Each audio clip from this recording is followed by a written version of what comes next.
السلام علیکم دوستو، میں آپ کے لیے لایا ہوں 5 منٹ مدرسے کی تعلیم۔ تو چلے شروع کرتے ہیں۔ صرف 5 منٹ کا مدرسہ، قرآن و حدیث کی روشنی میں۔ تیسرا رمضان المبارک۔ نمبر 1، اسلامی تاریخ۔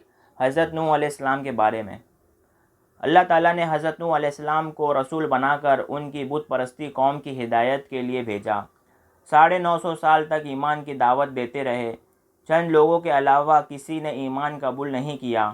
وہ ان کو ہر طرح سمجھاتے رہے، مگر پوری قوم ان کو ستانے اور مذاق اڑانے میں حد سے آگے بڑھ گئی، یہاں تک کہ ان کا ایک بیٹا قوم کے ساتھ کفر و شرک پر قائم رہا۔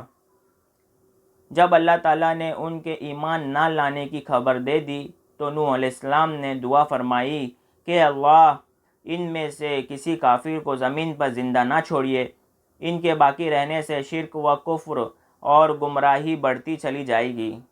ان کی اس دعا پر اللہ تعالیٰ نے قوم کو ہلاک کرنے کی خبر دی اور حکم دیا کہ تم ایک کشتی تیار کر لو تاکہ طوفان کے وقت مومن کو لے کر سوار ہو جاؤ۔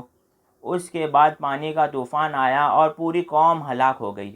1 ماہ گزرنے پر طوفان ختم ہوا اور آپ محرم کی 10ویں تاریخ کو کشتی سے اترے اور شکرانے کے طور پر روزہ رکھا۔ طوفان کے بعد حضرت نوح علیہ السلام کے 3 بیٹے باقی رہ گئے تھے، جن سے انسانی نسل کا دوبارہ سلسلہ شروع ہوا۔ نمبر 2، اللہ کی قدرت۔ پانی کا انتظام۔ پانی اللہ کی بہت بڑی نعمت ہے جس پر سارے جانداروں کی زندگی کا دار و مدار ہے۔ اگر زمین سے پانی ختم ہو جائے تو زمین سے انسان، حیوان، حتیٰ کہ پیڑ پودے سب ختم ہو جائے۔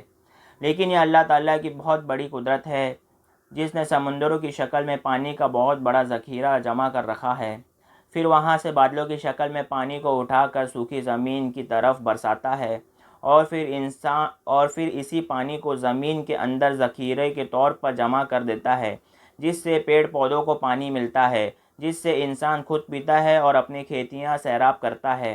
اللہ تعالیٰ نے اپنی اس قدرت کو قرآن میں بیان فرمایا ہے کہ ہم ایک اندازے سے آسمان سے پانی برساتے ہیں، پھر اس کو زمین میں روکے رکھتے ہیں اور اس کو لے جانے اور ختم کر دینے پر بھی ہم قادر ہے۔ نمبر 3، ایک فرض کے بارے میں۔ باجماعت عشاء اور فجر کی نماز پڑھنا۔ رسول اللہ صلی اللہ علیہ وسلم نے فرمایا، جو شخص عشاء کی نماز جماعت کے ساتھ پڑھے گا گویا اس نے آدھی رات عبادت کی، اور جو فجر کی نماز جماعت کے ساتھ پڑھ لے گویا اس نے ساری رات عبادت کی۔ نمبر 4، ایک سنت کے بارے میں۔ دودھ پینے کے بعد کلی کرنا۔ رسول اللہ صلی اللہ علیہ وسلم نے دودھ پیا اور کلی فرمائی اور فرمایا کہ اس میں چکنائی ہوتی ہے۔ نمبر 5، ایک اہم عمل کی فضیلت۔ روزے دار کو افطار کرانا۔ رسول اللہ صلی اللہ علیہ وسلم نے فرمایا، جو شخص کسی روزے دار کو روزہ افطار کرائے اس کے لیے گناہوں کے معاف ہونے پر اور آگ سے خلاصی کا سبب ہوگا، اور روزے دار کے ثواب کے مانند اس کو ثواب ملے گا، مگر روزے دار کے ثواب میں سے کچھ کم نہیں کیا جائے گا۔ صحابہ نے عرض کیا، ہم میں سے ہر شخص اتنی قوت، اتنی وسعت نہیں رکھتا کہ افطار کرائے، تو آپ صلی اللہ علیہ وسلم نے فرمایا، یہ ثواب تو اللہ تعالیٰ ایک کھجور سے کوئی افطار کرا دے، یا ایک گھونٹ پانی پلا دے، یا ایک گھونٹ دودھ پلا دے، اس کو بھی مرحمت فرما دیتے ہیں۔ نمبر 6، ایک گناہ کے بارے میں۔ زکوٰۃ ادا نہ کرنا۔ رسول اللہ صلی اللہ علیہ وسلم نے فرمایا، جس شخص کے پاس مال ہو اور وہ اس کی زکوٰۃ ادا نہ کرتا ہو تو مال کل قیامت کے دن ایک ایسا سانپ بنا دیا جائے گا جو گنجا ہوگا اور اس کی آنکھوں پر 2 کالے نقطے ہوگے، پھر وہ سانپ اس کو اس وقت تک نگلتا رہے گا جب تک بندوں کے درمیان فیصلہ نہ ہو جائے۔ نمبر 7، دنیا کے بارے میں۔ آخرت کے عمل سے دنیا حاصل کرنا۔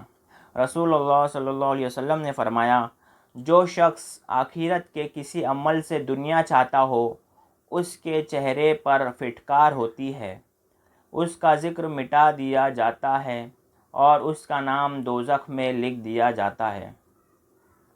نمبر 8، آخرت کے بارے میں مسلمانوں سے جنت کا وعدہ۔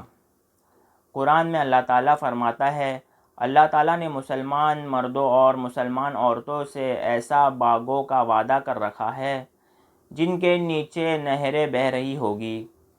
یہ لوگ ہمیشہ ان باغوں میں رہیں گے، اور ایسے عمدہ مکانوں کا وعدہ فرمایا جو ہمیشہ رہنے والے باغوں میں ہوں گے، اور اللہ کی رضامندی سب سے بڑی چیز ہے، یہ بہت ہی بڑی کامیابی ہے۔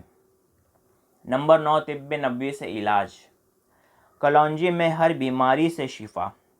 رسول اللہ صلی اللہ علیہ وسلم نے فرمایا، تم اس کلونجی کو استعمال کرو کیونکہ اس میں موت کے علاوہ ہر بیماری میں شفا موجود ہے۔ فائدہ: علامہ ابن قیم رضی اللہ تعالیٰ عنہ فرماتے ہیں، اس کے استعمال سے پیٹ کا گیس ختم ہو جاتا ہے، بلغمی بخار کے لیے نفع بخش ہے۔ اگر اس کو پیس کر شہد کے ساتھ معجون بنا لیا جائے اور گرم پانی کے ساتھ استعمال کیا جائے تو گردے اور مثانہ کی پتھری کو گلا کر نکال دیتی ہے۔ نمبر 10، قرآن کی نصیحت۔